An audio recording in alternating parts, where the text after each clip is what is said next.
Hey guys, thanks for joining me. This is Stacy with SF Johnson Consulting and Construction Services, and this is a episode for finishers only. And what we're going to be talking about in this video are the finishes, FRP.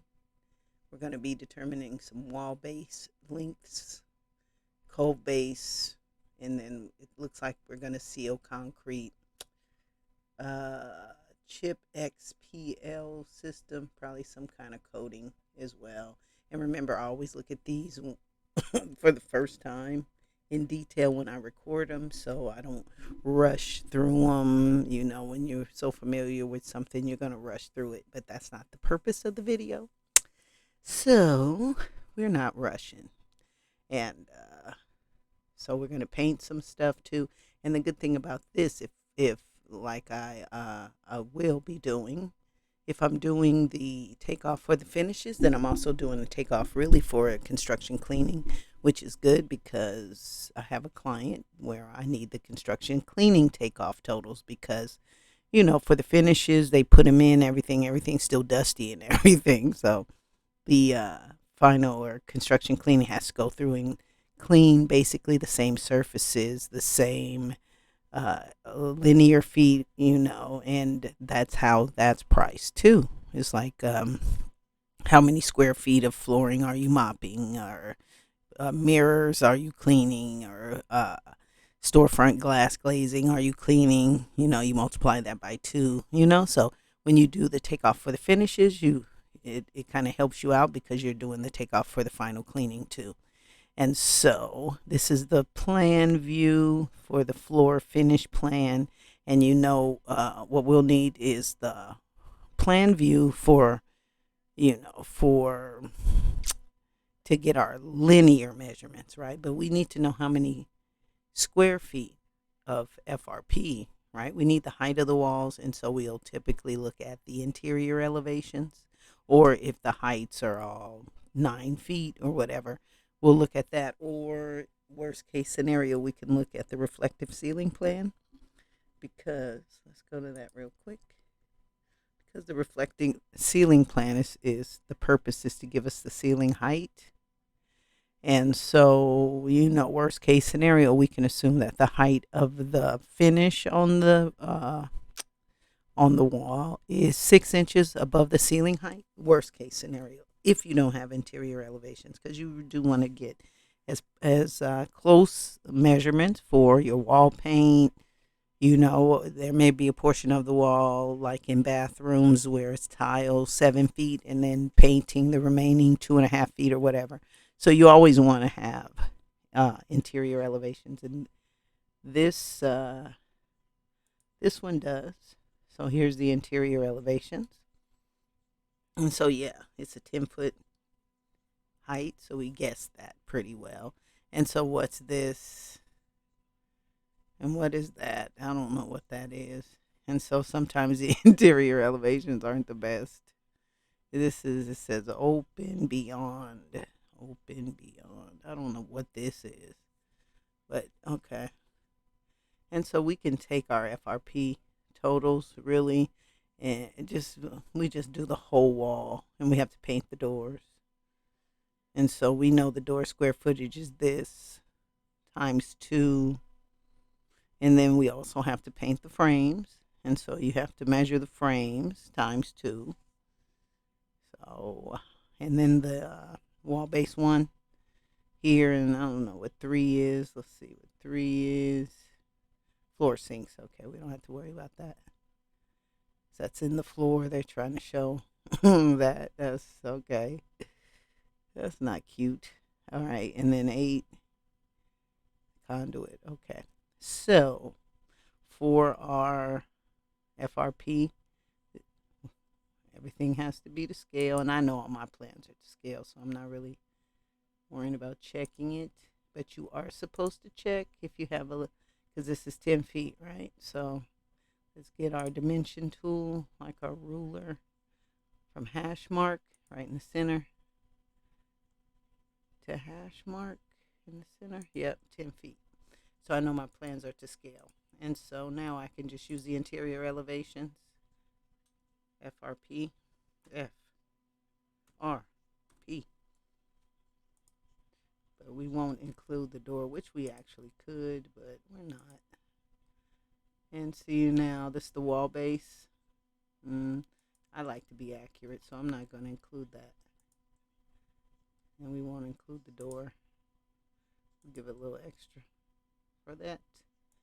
And so that wall is 146 square feet. So we do that for the whole thing. And then, of course, we have our cost book. Let's see how much FRP is. All right. That's ugly. Let's take my name off of there. That's ugly. Take the name off? Okay. Where's our search? Where did it go? Let's bring that up here. FRP paneling. So, here we go. Here we go. So, that's the typical almond or white $1.13 a square foot. Let's get that off of there.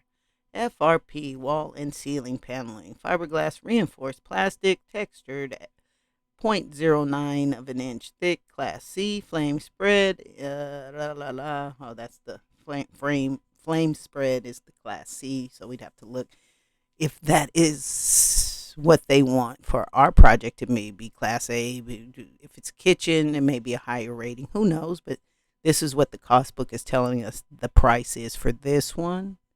Spread 24-inch by 48 panels, includes fasteners, adhesives, and a 5% waste. So for that is what's included in the $1.13. So, and that's the man hour total, meaning that's how much of a man hour it takes to install one unit. One unit's 1 square foot. So we do all. If we have 1,000, then we say it takes what 1, 2, 3 zeros, right? So we move 3 zeros to the right. It would take 32 hours, right? 32 man hours. So what, you would have a couple folks doing it, so it would take you a day. You knock it out in less than a day, right? Ta-da. Okay, so let's go back. Excuse me. I always got to cough. It's like, why can't you cough before you start recording, ding dong? I can't, because I'm always recording. All right, so we do that for that. And then, these are windows, right? That represents windows. And so we might have to paint the window frame. So we want to designate window frames from door frames. Okay, and then the wall base, I'm going to go back to the floor finish plan for the wall base, right? And then the doors, I just know how many doors. And then the wall base, let me make sure this is to scale. And again, when we do this for the finishes, we're basically doing it for the final cleaning too, because we have to wipe down, clean down all this stuff. So now we know all of the FRP is 10 feet. So I can measure, let's just do it this way. FRP. It's all FRP. But we can go through the door and then we can delete however many square feet the door is, right? Because we know it's all FRP. And then if the wall bases are different, now we'll do that separately because the wall base doesn't go through here, right? Wall base doesn't go through the door. But see, you got to make sure too that you measure both sides, right? Measure both sides of that door for the FRP. And then it's all FRP.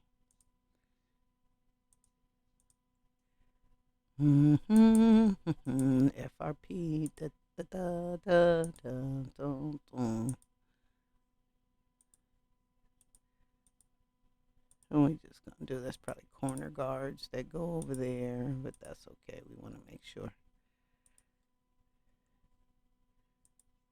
So let's go from here and back all the way up, and then we'll look at the section view if we wanted to. It's typical, whatever, 2/8 5.2. Let's go look at that. 2 over A 5.2. Because you always want to look at your stuff. 5.2. What page are we on? 5.2. 5.2. All right. All right. So it's just telling us about, I don't know which one I looked at. Okay. Conduit, floor base, FRP. And we got this here. And then we have a sealant. So we know how our, at our floor, what it's supposed to look like. And then at the ceiling, of course, yeah, we typically go 6 inches above.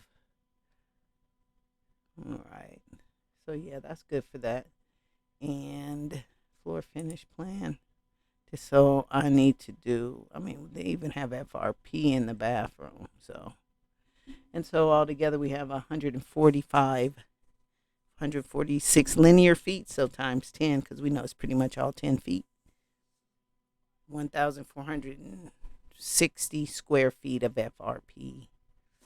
And then basically, let's see, wall base 1. Is it all wall base 1? Because we could really subtract this length, this length.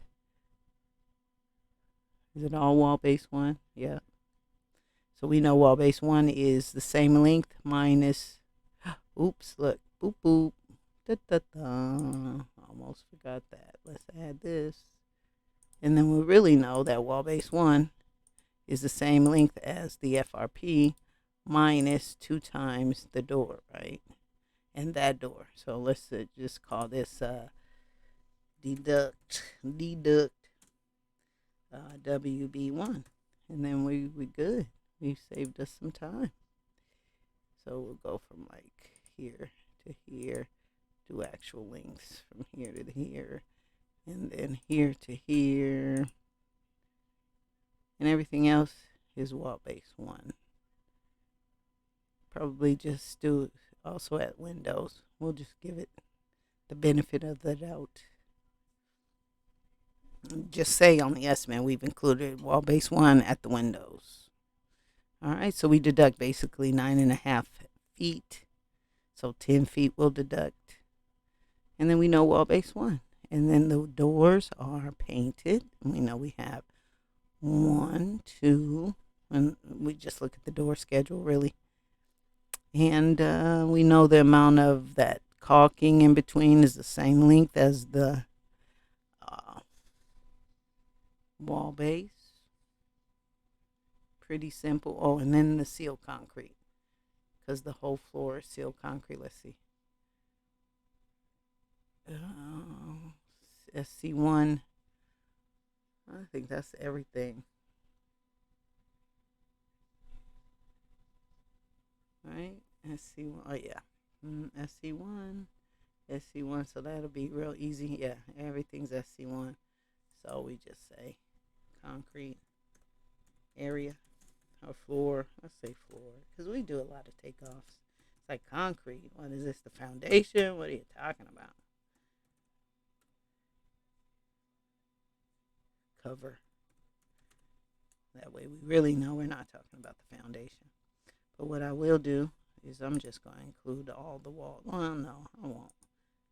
Because it's always fun to do this. We won't include the walls, right?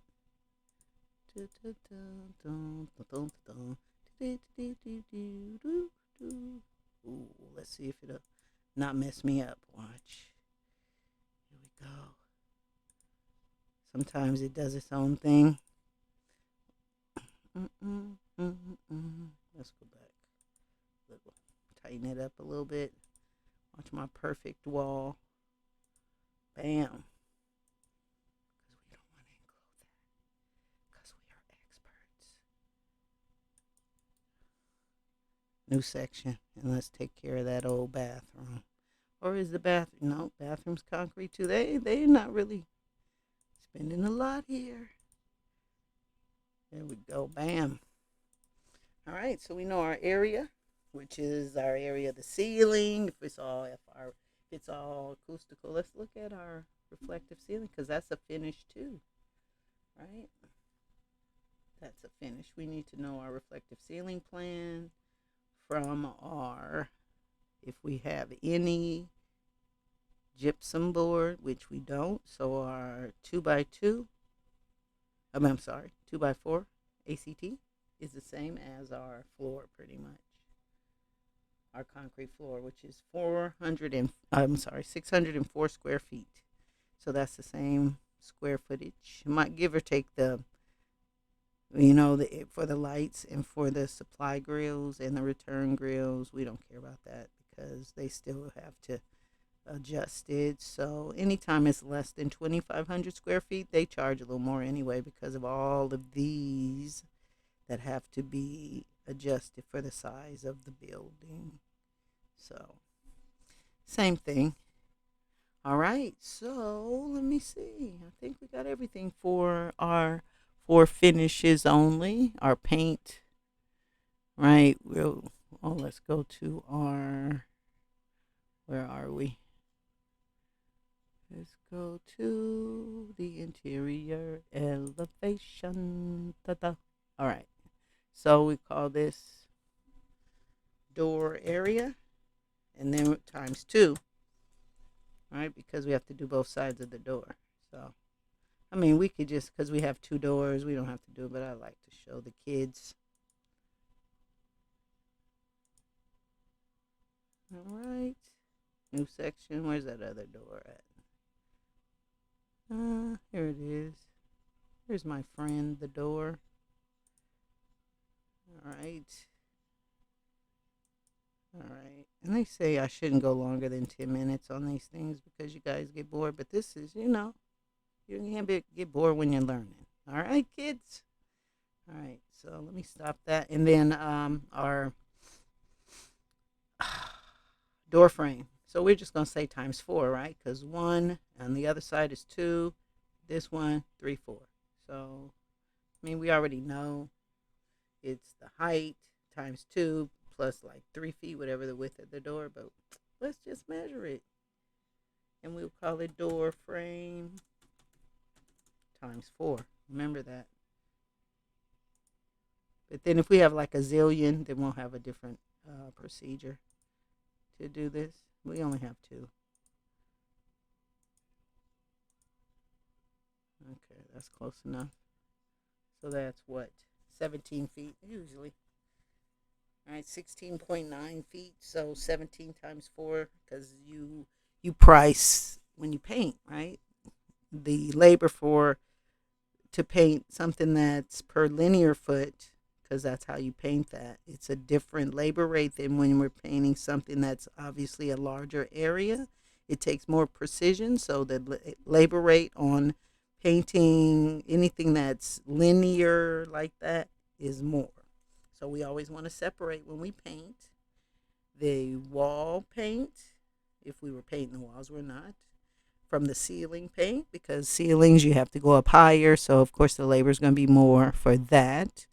And for linear, that's a higher labor rate. So I think we got everything covered for this one. So if you have any questions at all, please email me at education@sfjohnsonconsulting.com. Please give me your comments below and enter and subscribe to enter.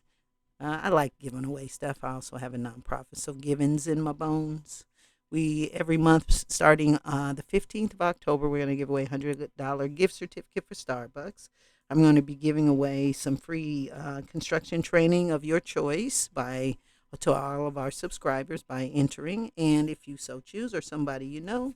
And for companies that listen, we will be giving away $1,000 in free estimating credits for any of the trades that you see us teaching about. So thanks a lot for joining, and I will see you next time.